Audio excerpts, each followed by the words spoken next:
Hey guys, tonight we wander into the sun-scorched ruins outside Baghdad, where the dry wind scratches your face like sandpaper and the stones under your sandals burn hotter than a blacksmith's forge.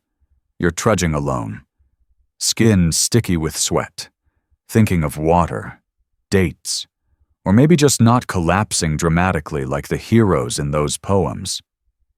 But as you round a broken archway of crumbling bricks, you see something that makes your stomach lurch. A human figure, slumped against the wall, unmoving under the blistering light. It's a girl. Her hair is tangled with dust, her robe torn and hanging off one pale shoulder. For a moment, you wonder if she's dead, a victim of desert bandits or palace guards with too much free time. But then you notice her chest rising in shallow, tremulous breaths.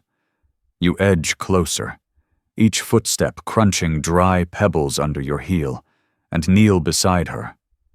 Her lips are cracked, eyelids flickering like trapped moths. You probably won't survive this. Your mind whispers, because only fools rescue strangers half dead in cursed ruins. But your body moves before your mind finishes calculating risk. You cup some water from your goatskin flask and pour it gently onto her lips. The water trickles down her chin, carving clean rivulets through the grime. And she coughs. A dry, scraping cough that sounds like old parchment tearing. So, before you get comfortable, take a moment to like the video and subscribe, but only if you genuinely enjoy what I do here. And tell me, where are you listening from tonight? And what's your local time? I love reading your comments. Now, dim the lights. Maybe turn on a fan for that soft background hum, and let's ease into tonight's journey together. Her eyes blink open, dark, glassy eyes set in hollowed sockets. They flutter around before settling on your face. There is a flicker of terror there, but she's too weak to speak. You scan the horizon, only burnt plains and a swirl of heat mirages dancing like spirits. No caravan, no city watch patrol, just you, her, and the silent skeleton of what was once a merchant's inn. You shift her upright, feeling her ribs through her thin dress. As you support her, a small clay amulet falls from her neck into your lap. It's inscribed with flowing calligraphy that you can't read, but judging by its gold cord, it belonged to someone with coin. Or at least, someone who used to have coin before ending up half dead in a ruin. You tuck it back under her robe, avoiding her faint scent of sweat, sand, and faded rose oil. "Don't move," you murmur, though she clearly has no plans to sprint off into the desert. Searching your satchel, you find a few dates, hard as pebbles, and soften them with water in your palm before pressing one to her lips.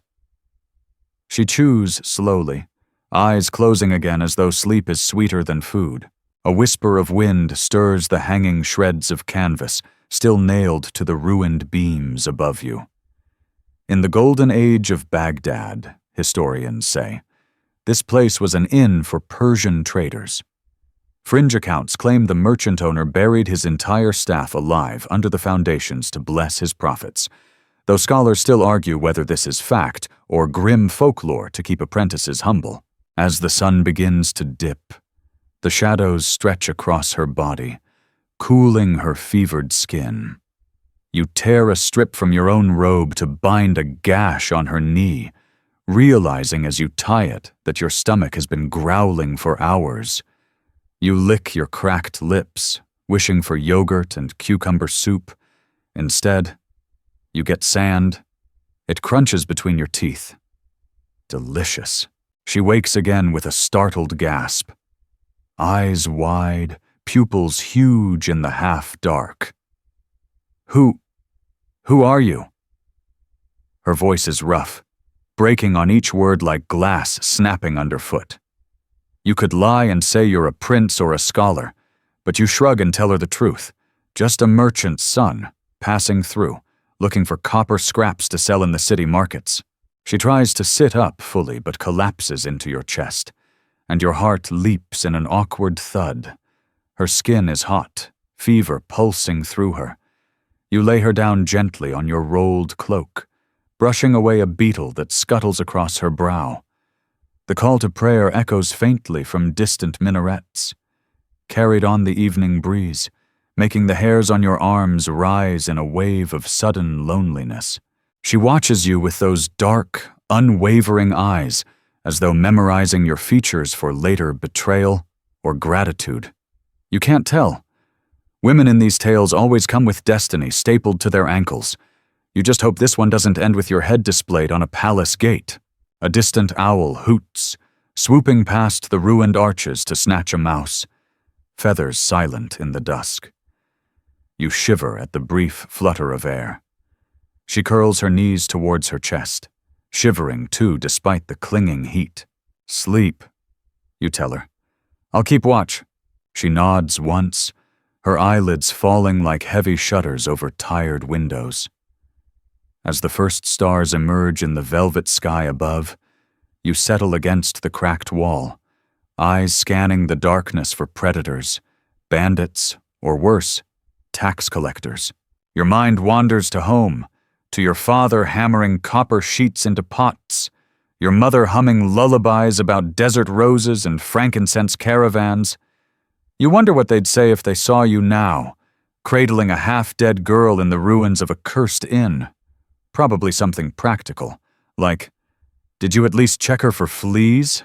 Above, the Milky Way spills its silver dust across the sky, and the girl's breathing evens into a gentle rhythm, as though the stars themselves are lulling her to sleep. Morning comes harsh and bright, burning away the last cool threads of night air. You wake with a stiff neck and a fresh crop of mosquito bites. For a moment, you forget where you are until you feel the slight weight against your arm and turn to see her lying there, hair spread like tangled silk over your rolled cloak. Her eyes open slowly, pupils shrinking in the glare, and she blinks up at the cracked stone ceiling before focusing on you. She sits up too fast and winces as pain jolts through her thin frame. You hand her another softened date, which she accepts with trembling fingers. Chewing. She watches you with a strange intensity, as if calculating whether you're friend, foe, or merely another obstacle to step over. Finally, her dry lips part. "My name is Fitna," she whispers, voice hoarse from thirst. "Daughter of the vizier. Or I was." Her gaze flickers down at the gold cord amulet around her neck. "I am running for my life." You raise an eyebrow. A vizier's daughter, half dead in the desert ruins, dressed in tattered robes and chained with a clay amulet?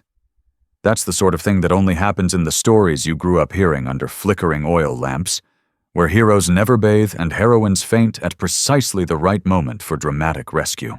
She senses your disbelief, and her eyes harden. "I was kidnapped by palace guards on orders from one of the vizier's rivals," she rasps. "But on the way to Basra, I escaped them at night and ran until I collapsed here." Your mind reels at the implications. This is not just a beggar girl or a mad wanderer. This is palace intrigue, the very heart of Baghdad's political storms, storms that you, a simple merchant's son, have spent your life avoiding with the skill of an eel slipping through a fisherman's net. A lizard scuttles past your sandal, tail-flicking grains of sand into your lap. You flick it away and clear your throat. "If I help you, will they come for me too?" She tilts her head, dark hair falling like a curtain over one cheek. "If they find us, yes," she says, voice almost amused. "But if they don't, perhaps you will be rewarded beyond imagination." Historians still argue whether her promise was genuine hope or a trained reflex from years within palace walls, where a woman's words could be sharpened into gold-tipped arrows or softened into honey traps. Fringe accounts claim she was already plotting her own path back to power in these first hours, memorizing every crack in your expression for later use. You sit in silence for a while, the rising sun pressing heat into your skull. In the distance, Baghdad's domes glimmer with pale gold beneath the morning haze. The ruined inn around you hums with hidden life, beetles clattering under stones, a crow pecking at something soft and rotten near the collapsed hearth. At last, you sigh. We can't stay here. They'll search the desert roads and ruins first. We need to move. She tries to stand, but stumbles, and you catch her under the arms, lifting her upright like a rag doll. Her knees wobble, robes flapping around bony ankles as she leans heavily against you. For a moment, your eyes meet, and you see something fierce and unbreakable flash within hers before her lashes lower. You pack your satchel quickly, half a pouch of stale dates, your copper scales, a dented tin cup, and a small bottle of rose oil you planned to sell in the market. As you sling the strap over your shoulder, she reaches out, fingers brushing your wrist. "Thank you," she murmurs. And her voice is so soft it almost dissolves in the sigh of the hot wind. You nod, awkward under her gaze. "Try not to faint again," you mutter, attempting humor to mask the quiet panic burrowing through your chest.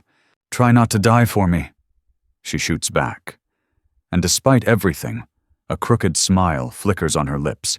Together you leave the ruined inn, stepping out onto the rocky plain as the sun rises fully, turning the sand into a field of liquid gold. Your shadow merges with hers, long and thin in the morning light, as you head towards the distant palm groves along the Tigris. With each step, the weight of her secret sinks deeper into your bones. Halfway down the slope, she pauses, pointing with a trembling hand. In the valley below, barely visible through the shimmering heat waves, a cluster of stone huts and canvas awnings huddles together like frightened goats. Smoke curls from one chimney, and you catch the faint smell of baking bread. "A merchant village," you say. "We can hide there." "Or die there," she whispers, eyes darting back and forth. Anyone could be a spy. A hawk screeches high above, circling in the wide blue sky, wings slicing through the blazing air. It dives suddenly, vanishing into the grass. And when it rises again, a black snake writhes in its talons. You watch it disappear towards the horizon, feeling the cold tingle of fate crawl down your spine. "You know," you say quietly, "historians still argue whether hawks can carry snakes without risking poison. Some say the birds are immune, others say they're just foolishly brave." She looks up at you, eyes dark and endless as the desert night. Perhaps it's both. A breeze stirs, rustling the dying grass around your ankles. The smell of dust and old stone mingles with the faint sweetness of her rose oil as she leans into you, trembling with exhaustion or fear. You can't tell which, and so you continue down into the valley, towards the village, towards danger, towards something neither of you can name yet.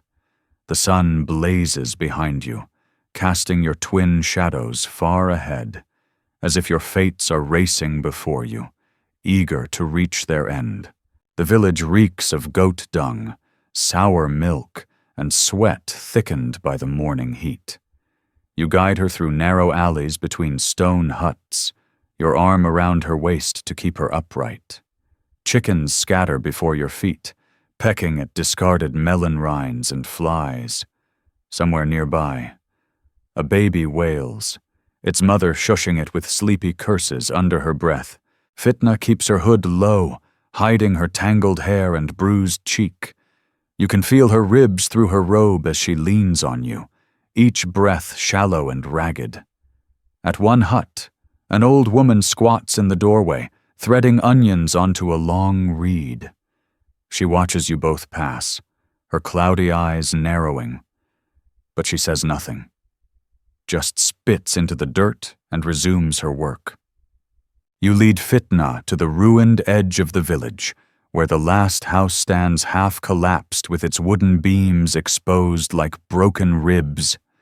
Inside, a single room remains intact, a dirt floor, a low stone hearth still blackened from old fires, and an overturned clay pot in the corner.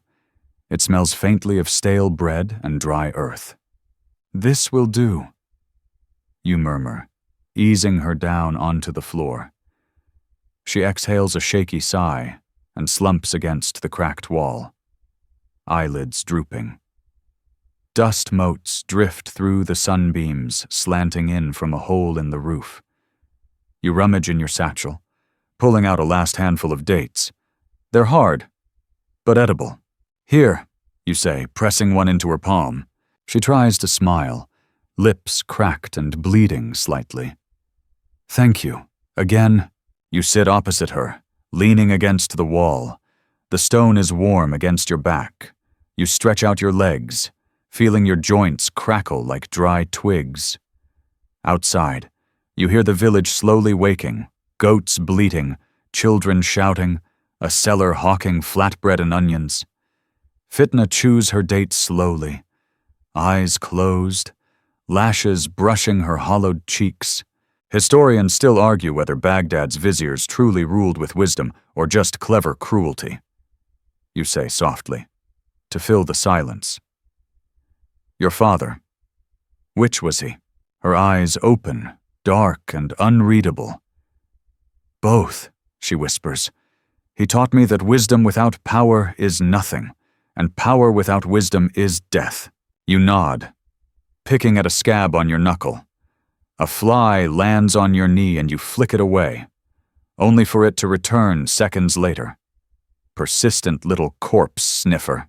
Suddenly, her hand darts out and grips your wrist. Her nails dig into your skin. "Listen," she hisses. Her gaze sharpens, head tilting towards the street. You hear it too. The distant clatter of horses' hooves on stone, the jingle of brass bridles, the barked commands in clipped Baghdad accents. Palace guards. Searching, you curse under your breath and crawl to the narrow doorway. Peeking out, 4 guards ride into view, helmets glinting in the morning sun, spears bobbing with each step of their horses. Villagers shrink away, bowing their heads, pretending to sweep doorways or mend fishing nets. One guard dismounts and questions an onion seller, who points further down the alley. "They're searching for you," you whisper, crawling back to her side. She grips your robe with shaking fingers. "We have to hide. If they find me." You glance around the ruined room. No cupboards, no loft, only the overturned clay pot in the corner. Barely big enough to hide a goat, let alone a person. Your eyes scan the shadows. Desperate. Then you spot it. A narrow crawl space where the wall has crumbled away, revealing a hollow beneath the neighboring hut's foundation. "Quick!" you hiss, dragging aside loose stones to widen the hole. Dust billows up, making you cough. She crawls forward, eyes wide with fear and adrenaline, and slides into the dark space. It's barely the width of your shoulders, but she curls up, pulling her robe tight around her knees. "Stay silent," you whisper. She nods, eyes glimmering in the gloom. You pile the stones back in place just as boots crunch outside the hut. A guard's shadow falls across the doorway. You force yourself to stand, arms loose at your sides, heart thudding so hard you feel it in your teeth. The guard steps in. His helmet is dented, cheek plates streaked with sweat and grime.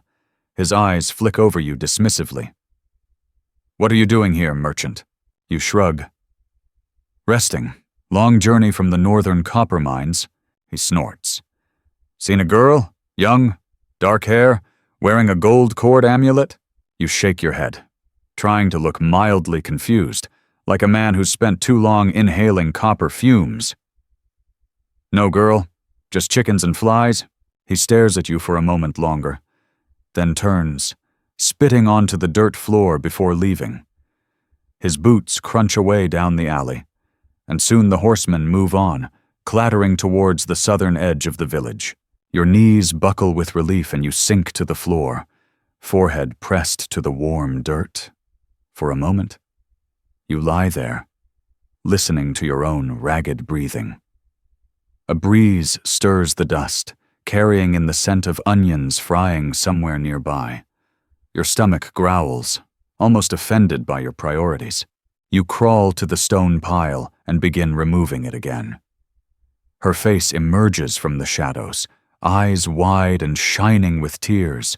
She crawls out slowly, body trembling, and collapses against you. You wrap your arms around her thin shoulders, feeling the heat of her skin and the wild hammer of her heart. "Thank you," she whispers against your chest, voice muffled by your robe. "Don't thank me yet," you murmur, staring out at the dusty street where the guards disappeared. "This was only the first search. They'll come back." Outside, the village carries on as if nothing happened. A donkey brays, chickens peck at goat droppings, and somewhere a potter curses as his clay jug cracks in the sun. You hold her tighter, listening to her shaky breaths, wondering how long you can keep hiding her before fate pries her from your arms. Or worse, before your name joins hers on the palace's execution scroll. The sun arcs high overhead as you lead her out of the ruined hut under the cloak of midday bustle. Market stalls bloom like ragged flowers along the dusty street, baskets of figs buzzing with flies, copper pots reflecting harsh light, rugs laid out with prayer beads, saffron strands, and cheap glass amulets that promise protection from evil eyes. Fitna keeps her head low, her ragged robe hooded to shadow her bruised cheek. She limps slightly, leaning into you, but her gaze scans each alley and doorway with quick, hawk-like flicks. You wonder if she was always this cautious or if captivity forged this tension into her bones. Passing a spice stall, the sharp scent of cumin and coriander stings your nostrils, reminding you how empty your stomach is. She notices your longing glance. "We can't waste coin," she whispers. "I know." You sigh, but smelling it is free. A merchant with missing teeth and a voice like gravel calls out from his stall.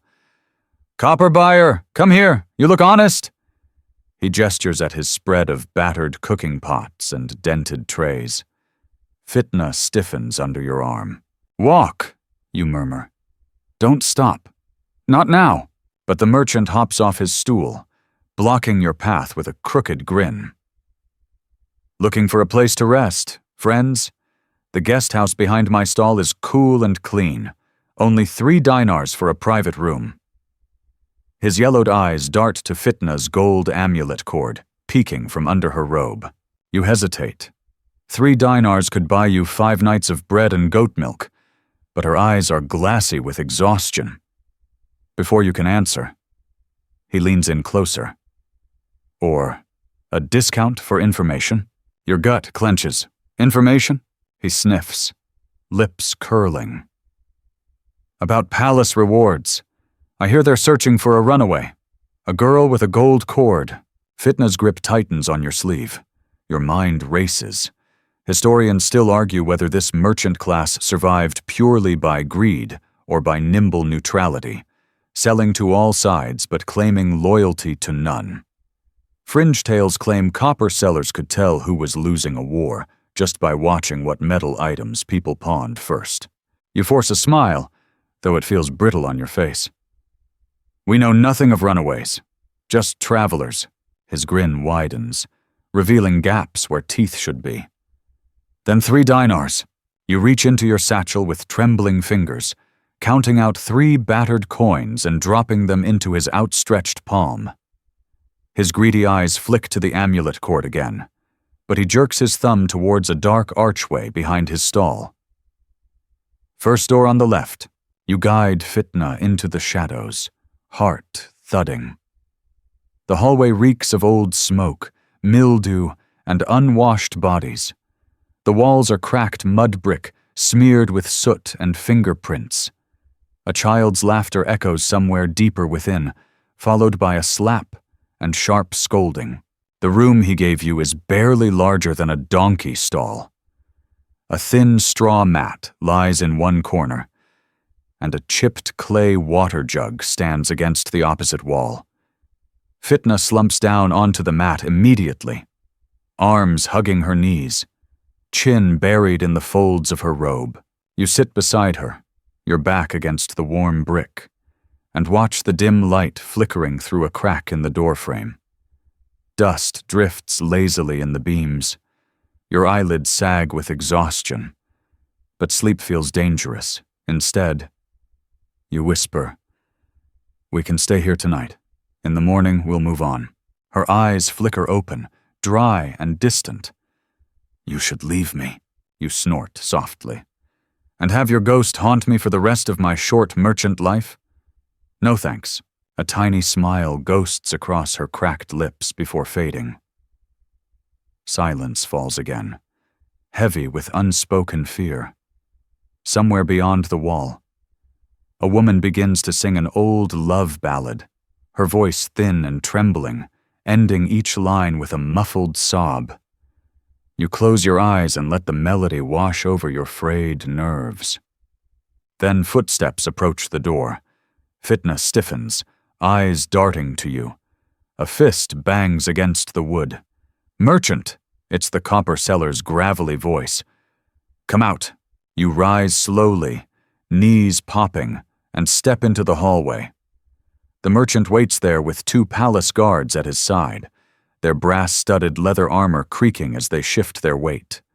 One guard holds a spear tipped with a cruel hooked blade. The merchant points at you, his crooked grin back in place. "That's him. He paid for a room. The girl is with him." Fitna cries out inside the room, a strangled, terrified sound that rips your heart. The guards shove past you, slamming you against the wall as they drag her out, her limbs flailing weakly. Her hood falls back, revealing her bruised face and wild hair. One guard holds her wrists tight enough to turn them white, while the other rips the amulet from her neck and pockets it with a sneer. "Please," you beg hoarsely. "She's sick. She needs water." The merchant laughs. "She'll get what she deserves in prison." Your vision goes red for a moment. You want to slam him against his copper pots, hear them clang and dent around his skull. But the guards shove you back into the room and slam the door shut. You hear the iron bolt slide into place from the outside. Her muffled screams echo down the hallway as they drag her away, fading until only silence remains, thick and suffocating. You slump against the door, heart hammering in your chest like a caged falcon. The room is dim and suddenly feels smaller, the walls pressing in. You press your forehead to the splintered wood, teeth gritted so hard your jaw aches. Historians still argue whether betrayal in these merchant districts stemmed from desperation or an ancient cultural pragmatism. Fringe tales claim copper sellers were cursed to sell out friends forever after one of them betrayed Ali Baba to the 40 thieves. But right now, none of that matters. All that matters is that she's gone, and you are trapped in this stinkhole with 3 coins less and 1 gaping loss more.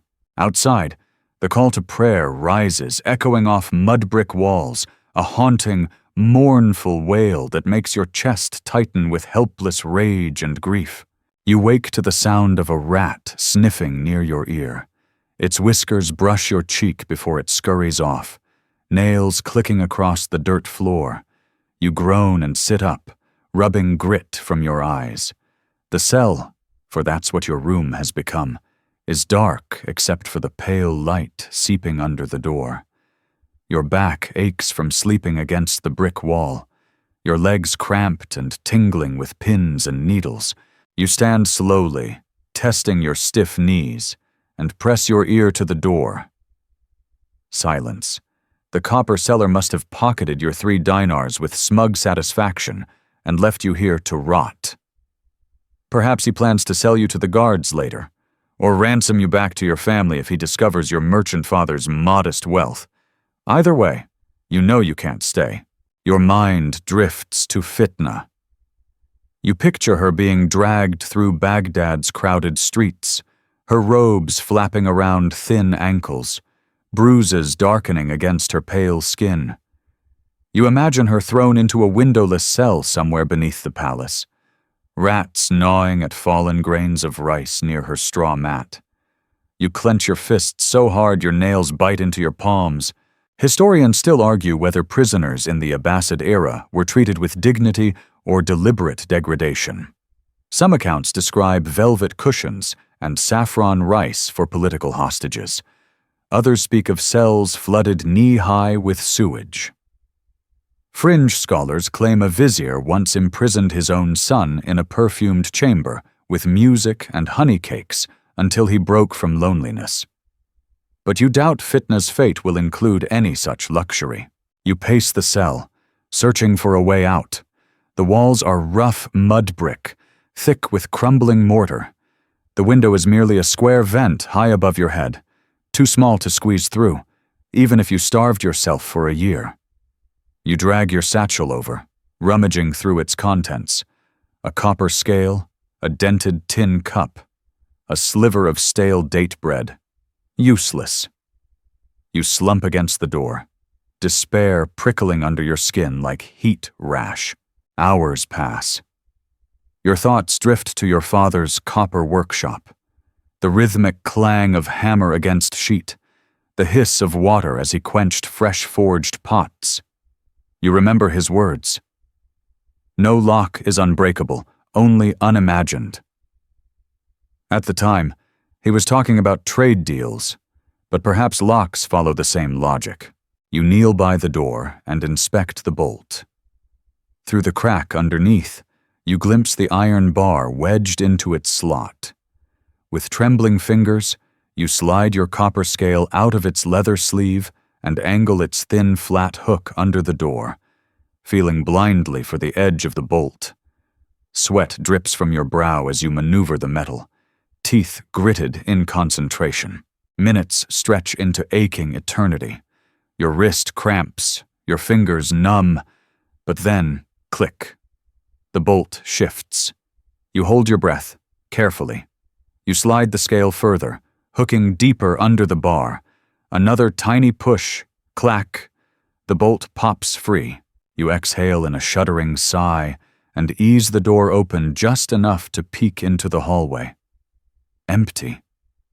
Shadows pool along the cracked floor tiles, lit by moonlight filtering through a lattice window at the far end. You slip out, silent as a drifting ghost, and pad down the hall. The copper merchant is asleep by his stall, mouth open, flies landing on his tongue before buzzing away in disgust. You pause, looking down at him. Your pulse hammers with anger. Briefly, your mind flickers with dark thoughts, pressing his face into his own copper pots until it bends like his battered trays. But you shake your head. There's no time. Revenge is a luxury for those with freedom. Outside, the night air hits you with a rush of cool relief. Stars glitter overhead, scattered like spilled salt across black velvet. The village is silent. Goats curled under rough awnings, chickens roosting on rafters, heads tucked under wings. You pull your hood low and slip through the sleeping streets towards Baghdad.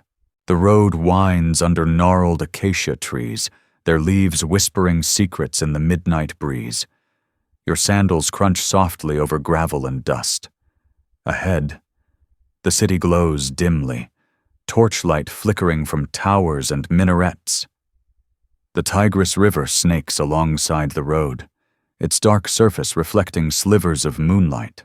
At the gates of Baghdad, guards doze against their spears, turbans drooping over weary brows. You nod politely and walk past them, heart thudding with each step, waiting for a shout to pierce the stillness. But none comes. You slip into the labyrinthine streets, through dark alleys lined with shuttered shops, past silent mosques, their domes glowing silver in the moonlight. You keep your hood low, head down, until you reach the district of the palace prisons.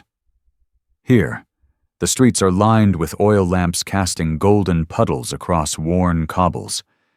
Two cats hiss and claw at each other by a fish stall, scattering scales that glitter in the lamplight like tiny fallen stars. You pause in the shadows, peering at the prison gate, iron-bound wood guarded by two soldiers with curved scimitars strapped to their hips. Their armor catches the lamplight, each brass stud gleaming like a watchful eye. Above the gate, an inscription reads, "Justice is the mirror of power." You roll your eyes. Whoever carved that never spent a day in chains. Historians still argue whether these palace prisons were built over old Zoroastrian temples, or whether that was propaganda to paint the caliph as conqueror of forgotten faiths. Fringe tales say that the cells are haunted by ancient priests who sing in dead languages to those about to die. You swallow your fear and step back into the shadows, thinking, you have no weapon, no allies, no plan beyond a raw, reckless need to save her. But even so, you feel a calm certainty settle in your chest, heavy and immovable. You will find her, or you will die trying. A warm breeze carries the scent of baked bread, rose oil, and stagnant river water. Somewhere, an old night watchman calls out the hour in a quavering voice, midnight and all is well. But as you slip deeper into the city's silent veins, you know that nothing is well. Not yet. The prison's outer wall rises before you like a silent threat, its mudbrick baked hard by centuries of sun. You slip along its edge, keeping to the shadows of a row of olive trees. Your mind spins with half-formed plans, each discarded as impossible. Scaling the wall is suicide. Bribing guards would require coin you don't have. Disguising yourself as an official might work if you had robes that didn't smell like goat and desert sweat. You pause under a fig tree, hidden by thick leaves. The night breeze rustles the branches, carrying the muffled cries and murmurs of prisoners within. Somewhere in that fortress of sorrow sits Fitna, bruised, terrified, chained.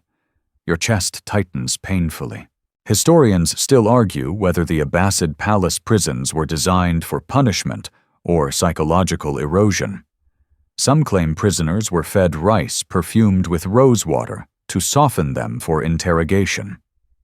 Fringe accounts say certain cells contained scorpions released at dusk to ensure no one ever slept soundly. Movement catches your eye. A hooded figure approaches the gate from a side street, robes swirling in the lamplight. The guards straighten instantly, fists clenching their scimitar hilts.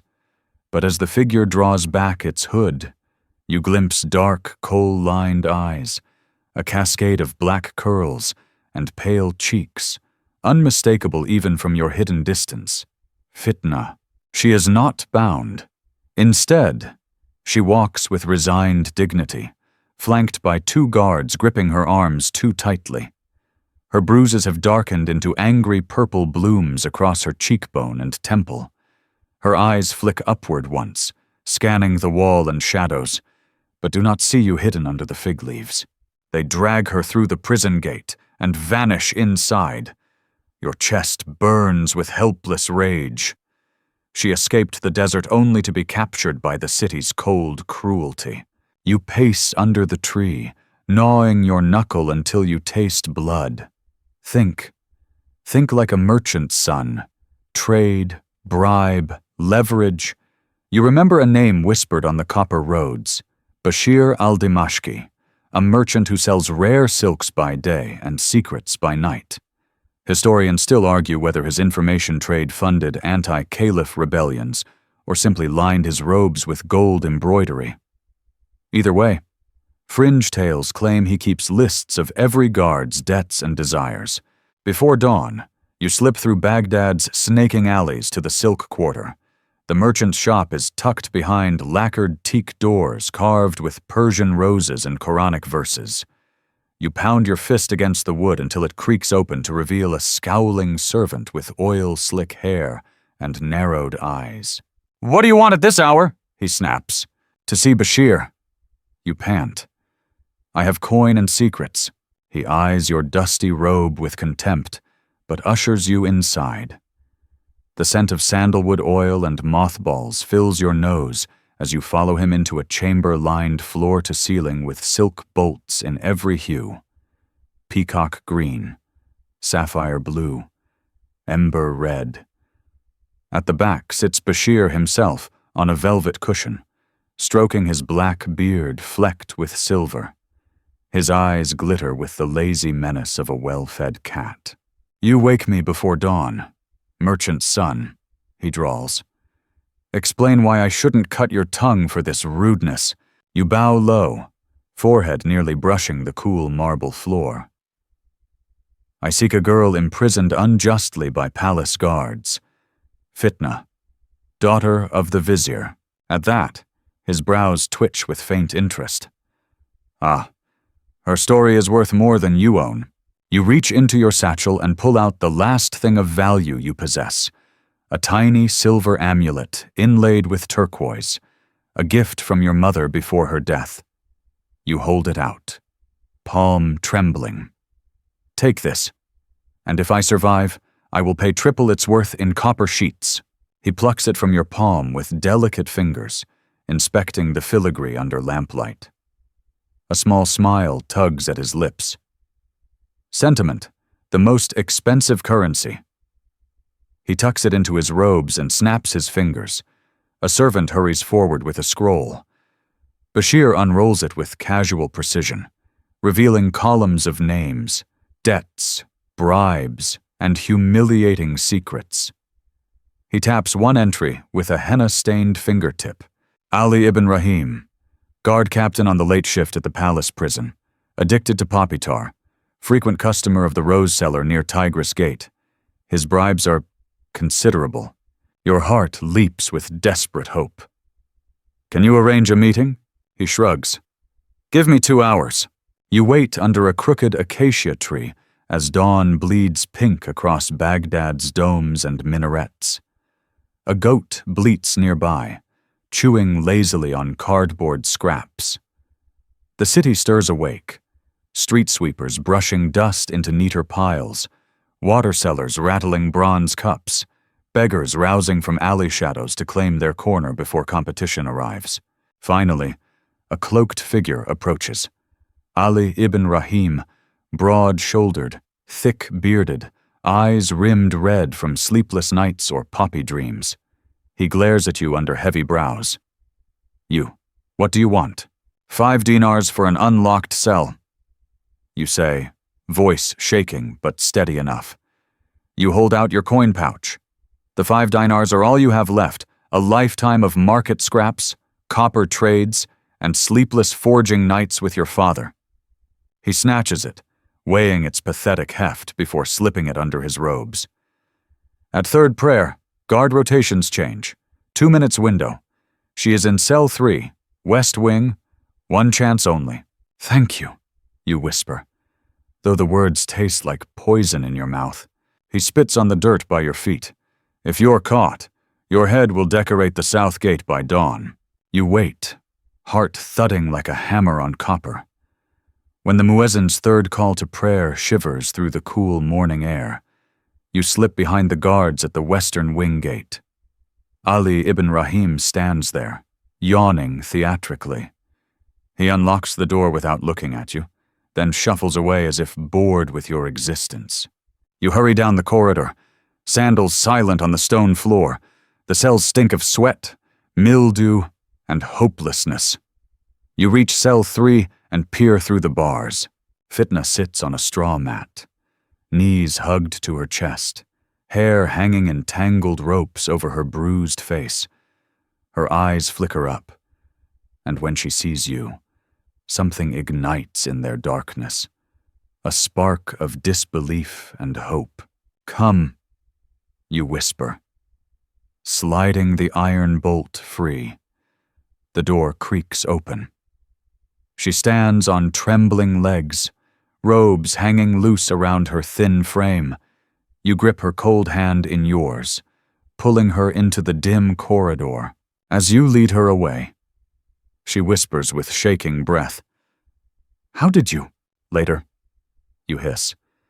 If there is a later, together, you slip into the waking dawn of Baghdad, leaving the prison and its shadowed terrors behind. For now, the streets of Baghdad glow rose gold in the early dawn. But to you they feel like a labyrinth of shifting knives. Every echo of boots on stone sends adrenaline lancing through your chest. You keep Fitna's trembling hand clasped in yours, pulling her through narrow alleys lined with shuttered stalls and sleeping beggars. She stumbles once, robes tangling around her ankles, and you steady her, feeling how thin her wrist is under your grip. Her skin is ice cold despite the warming air. You duck into a recessed archway, pressing her against the carved brick wall, trying to calm your racing thoughts. "Where do we go now?" she whispers, voice raw from prison thirst and smoke-choked air. Your mind spins. The palace guards will search the markets first, then the city gates. Leaving Baghdad is impossible in daylight. You rake a trembling hand through your dust-matted hair. Historians still argue whether fugitives survived these chases by luck, cunning, or the quiet collusion of those who pitied them. Fringe accounts even claim underground resistance networks hid royal escapees among spice traders and calligraphy schools. Right now, you hope those tales aren't just comforting lies. "We need a safe house," you mutter. Someone who hates the palace enough to hide you. She sags against the wall, her eyes drifting closed as exhaustion drags at her limbs. You slap her cheek lightly, ignoring her faint groan. "Stay awake. Fitna, stay with me." Her lashes flutter, and she focuses on you. Gaze unsteady but fierce. "I'm sorry," she whispers suddenly, "for dragging you into this." You swallow the thick knot in your throat. "Don't apologize. I'd rather die running with you than live selling copper to drunks."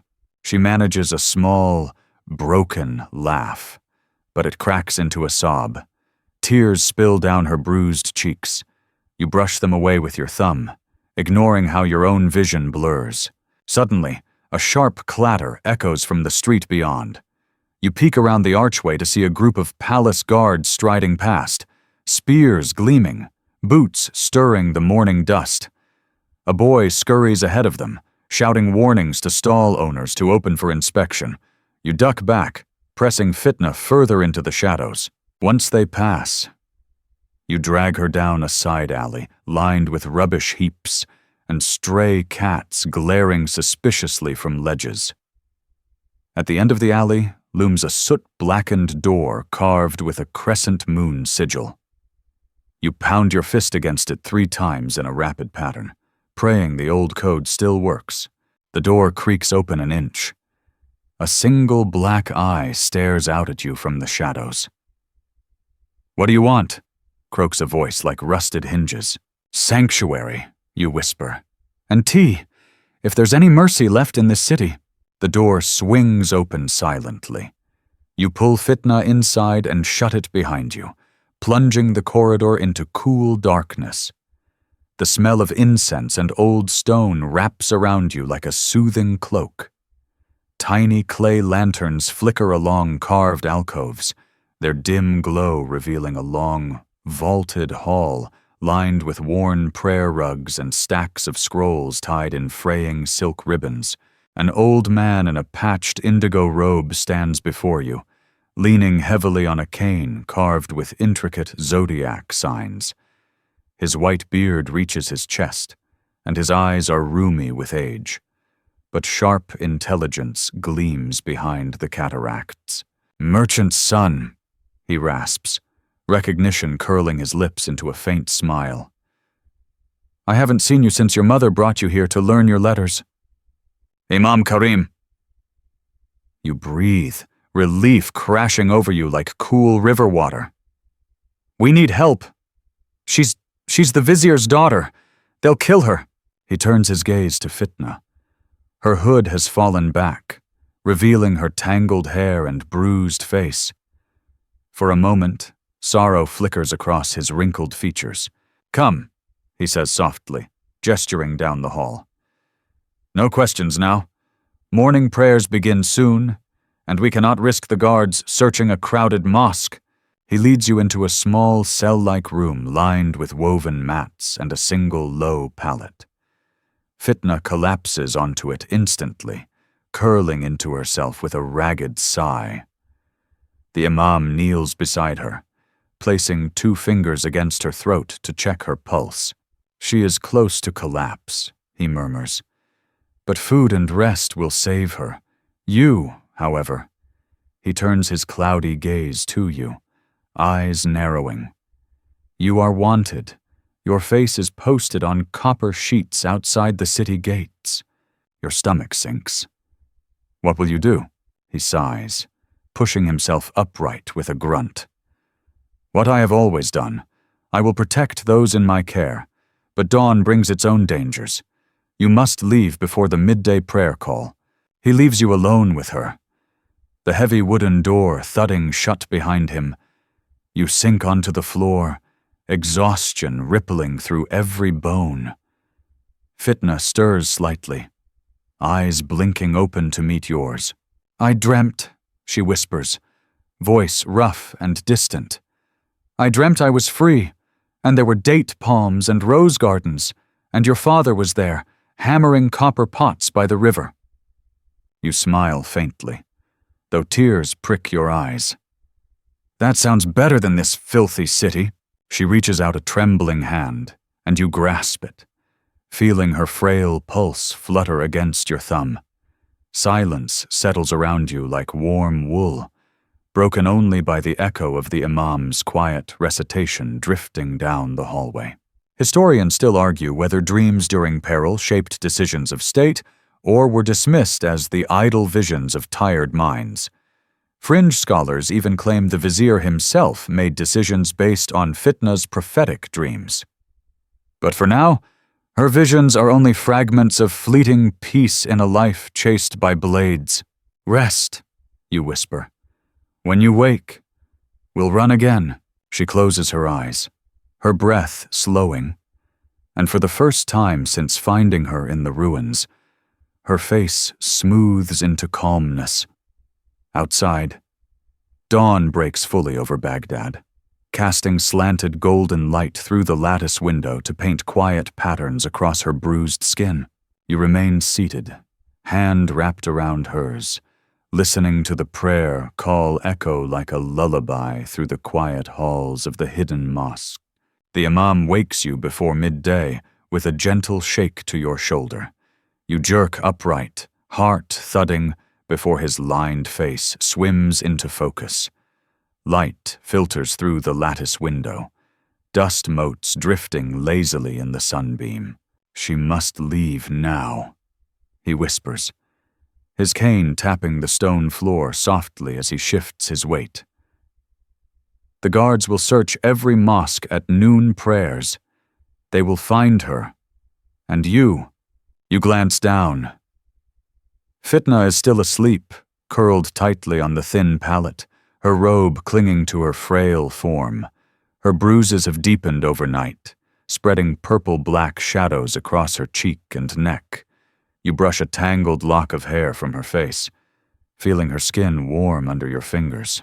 Fitna, you murmur. Wake up. Her eyes flicker open, unfocused at first. Then recognition sparks within them, and she sits up with a soft groan of pain. Where are we? She whispers. Somewhere safe. For now, you say. But we have to go. The imam hands you a bundle wrapped in faded blue cloth. Inside are 2 small flatbreads, half a dried pomegranate, and a tiny clay bottle of water. It isn't much, but it feels like a feast. May Allah protect you both, he says quietly, touching your forehead with his wrinkled hand before limping out of the room. You help Fitna stand. She sways against you, her body light as reeds in your arms. Together you slip out the back door of the mosque into a narrow alley, flooded with blinding midday sun. The city roars around you, hawkers shouting, donkeys braying. children shrieking with laughter as they chase a rag ball through the dust. Historians still argue whether Baghdad's alleys were designed for breeze channels or defensive ambushes during riots. Fringe accounts claim secret assassins trained to vanish down these passages like smoke. You pause under a rickety wooden balcony to scan the street. Guards cluster near the mosque entrance, scimitars gleaming, questioning every veiled woman leaving prayer. Your stomach clenches. The only way out is through the copper market, past the merchant stalls, across the Tigris Bridge, and into the reed swamps beyond. If you reach the reed swamps, no cavalry horse will follow. "Ready?" you whisper. Fitna nods, though her lips are pale and cracked. You pull her hood lower over her face and begin walking. The market is a chaos of color and scent, sacks of cardamom and cinnamon stacked high, pyramids of oranges and limes, glazed pottery and turquoise and ochre. Flies buzz thickly over trays of saffron rice and goat stew. Fitna leans heavily against you, her steps faltering. A merchant's assistant nearly barrels into her, balancing a copper basin atop his turban. He shouts a curse in Persian before scurrying on. You feel the heat of people pressing around you, the din of bargaining and gossiping swelling to a deafening roar. Fitna stumbles again, almost dragging you down with her. "Hold on," you hiss. "Almost there." She shakes her head weakly. "I can't. My legs." You drag her into the shade behind a stack of empty date crates. Her breathing rasps in her chest like wind through dry reeds. Tears spring to your eyes. You glance around desperately, heart pounding. You need a diversion. Then you see it. A row of goat carts lined up beside a spice stall, waiting to be unloaded. You remember your father's words from childhood copper runs. Nothing stops a market like a runaway goat. You slip your copper scale from your satchel and, with a quick flick, loosen the knot, securing the nearest goat's halter. It jerks back in surprise, bleats loudly, then bolts forward, dragging its rope across the handles of the other carts. The other goats panic instantly, yanking at their ropes, trampling over baskets of lentils and rice. Spices scatter into rainbow clouds of turmeric, paprika, and cinnamon as merchants scream curses.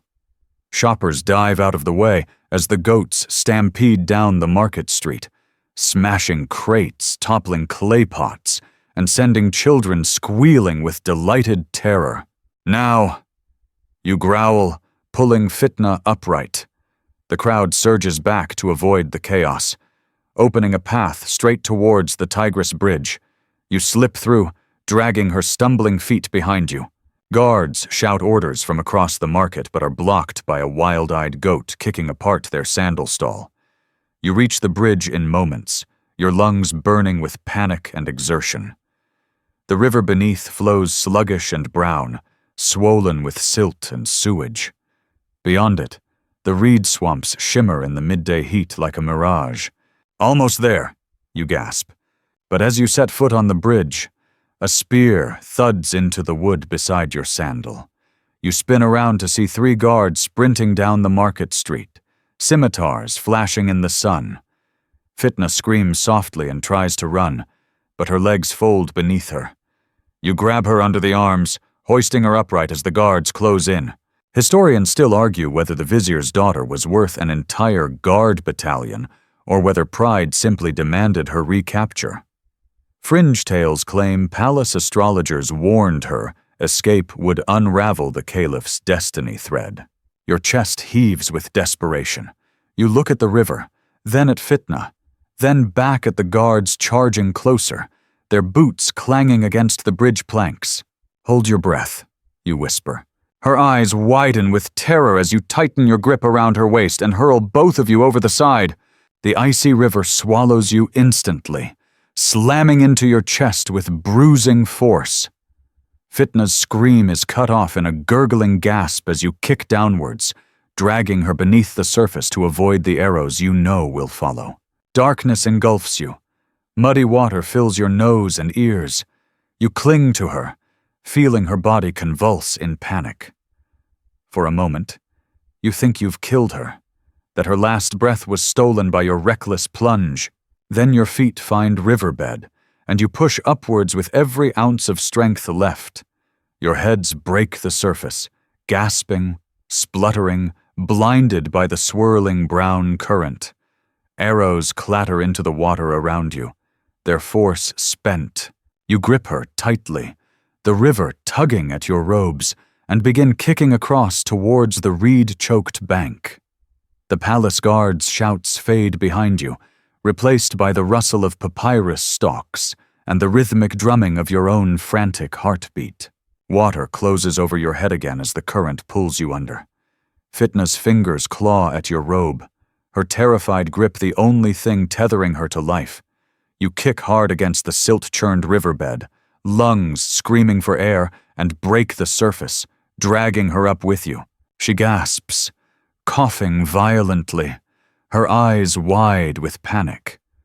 The reeds loom ahead, tall green stalks swaying in the muddy flow like silent sentries. You kick towards them, feeling your sandals slip from your feet, lost to the river's greedy pull. Behind you, the bridge guards shout futile orders, their silhouettes blurred by heat haze and distance. One looses another arrow, but it splashes harmlessly several paces away. Historians still argue whether archers of that era lacked skill or simply never practiced river shots. Fringe tales claim palace bowyers deliberately blunted arrows to avoid accidentally killing valuable fugitives, meant only for punishment. Finally, your hands brush the rough edges of reed stems. You grasp them desperately, pulling Fitna into the dense green wall of rustling stalks. The river slaps against your shoulders as you force your way into the swamp shallows. The reeds close around you, muffling the city's roar into a distant murmur of horns, hawkers, and prayer calls. You stagger onto a patch of spongy mud, half carrying, half dragging Fitna. Her entire body trembles, water dripping from her tangled hair and bruised face. You collapse beside her, both of you panting like dying animals. The air is thick with the scent of algae, decaying river plants, and sharp mineral mud. Mosquitoes drone above the standing pools, their tiny bodies a glittering swarm in the dawn light filtering through reed fronds. Fitna rolls onto her side, coughing up a mouthful of gritty water, then curls into a tight, shivering ball. You push yourself upright and scan the swamp. Narrow channels snake between reed clumps, dotted with floating green duckweed. In the distance, rising above the reeds, you spot the pale dome of an old shrine, crumbling and half swallowed by marshland. Its plaster is streaked black with mildew, but a faint glimmer of gold paint remains near the peak. "That way!" you rasp, pointing. "Shelter!" She doesn't answer, but her cracked lips tighten with determination. Together you wade through knee-deep mud, reeds whipping your faces and arms. Water snakes slither away underfoot, leaving ripples across the stagnant pools. At one point, Fitna slips, her thin arms flailing. You catch her just before she sinks face first into a slime-coated puddle. "Careful," you whisper with a ragged grin. "I'd rather not explain to your father that Baghdad's greatest jewel drowned in duckweed." She lets out a trembling laugh, though tears spill down her cheeks again, mixing with river water and sweat. Historians still argue whether this reed marsh was sacred hunting ground to the Sassanid kings or merely a mosquito-breeding wasteland. Fringe scholars claim lost tombs lie buried beneath its mud, guarded by spirits of crocodiles sacrificed to the river god. Finally, you reach the shrine. The plaster is cracked and pitted with moss, its wooden door hanging loose on one rusted hinge. You push it open with your shoulder, wincing as the hinge screams against the silence. Inside, cool darkness embraces you. Dust motes swirl in thin sunbeams slanting through holes in the plaster. The floor is strewn with reed mats, half rotted by damp. Fitna collapses onto a mat without ceremony, her chest heaving as she curls onto her side. You scan the small chamber. At the back sits a cracked clay basin, still holding stale water streaked with algae. You scoop some up with trembling hands and bring it to her lips.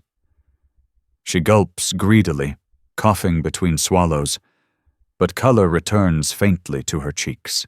You sit back against the cold plaster wall, feeling every bruise and scrape pulse with pain. Your head throbs dully, and your vision swims at the edges. Fitna's eyes drift closed as exhaustion drags her under. "Don't sleep yet," you murmur. "Just rest your eyes." She doesn't respond. Her breathing slows, chest rising and falling steadily.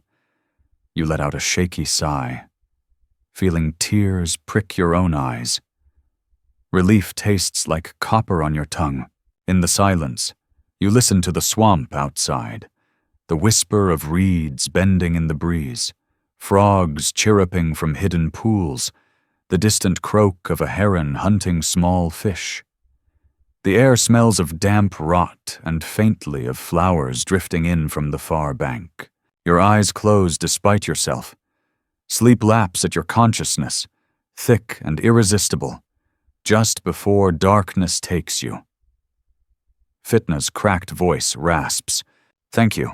When you wake, the sun slants low through the broken plaster, casting the shrine interior in molten orange glow. Fitna sits upright, staring at the door with wide, glazed eyes. You follow her gaze and freeze. A figure stands in the doorway, silhouetted against the sunset.